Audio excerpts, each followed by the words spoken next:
Rhiannon could scarcely believe that she was kissing the Duke of Richford, the beautiful, cruel rake, the gentleman every woman threw herself at, be she wife or widow or debutante, the most beautiful man she'd ever met, and the most confounding man she knew too, because he had called her a girl playing at being a woman, because she had been harbouring a secret tendre for him ever since she'd first set eyes upon him at 16, and he never looked at her with the same melting gaze he settled upon every other lady, because she wanted him to notice her, to flirt with her, to bestow his disarming smiles and wicked sallies upon her, to lead her into darkened alcoves at balls and kiss her breathless, to desire her.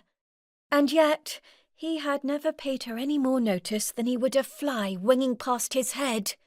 Not in all this time. No matter how hard she tried to draw his gaze or earn his approval, he never strayed from his icy mask of impassivity for her. He had scarcely ever spoken more than a handful of words to Rhiannon. To her shame, she had come here in the hope that she would cross paths with him, that she might woo him from behind the haven of her mask and anonymity, that she could give herself to him before she settled into a predictable, staid life as another man's wife. But he had dashed all her hopes with his cutting words. She would show him that there was nothing at all girlish about her. She was 23, damn him, and he was being high-handed and condescending and... oh, he kissed quite well. She shouldn't be surprised. He had likely seduced half the ladies in London by now.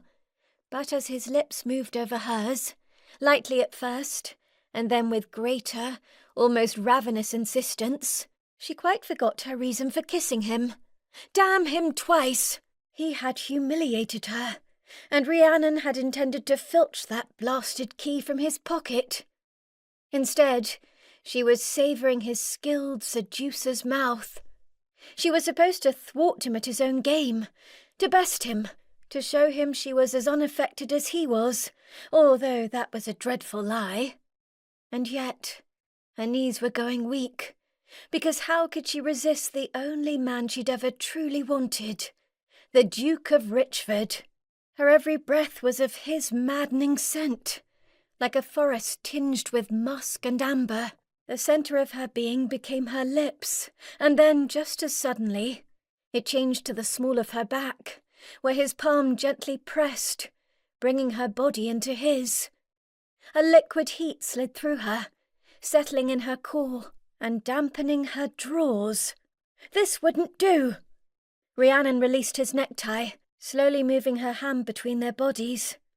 His tongue plundered her mouth and simultaneously wiped all thoughts from her mind. He tasted like wine and sin,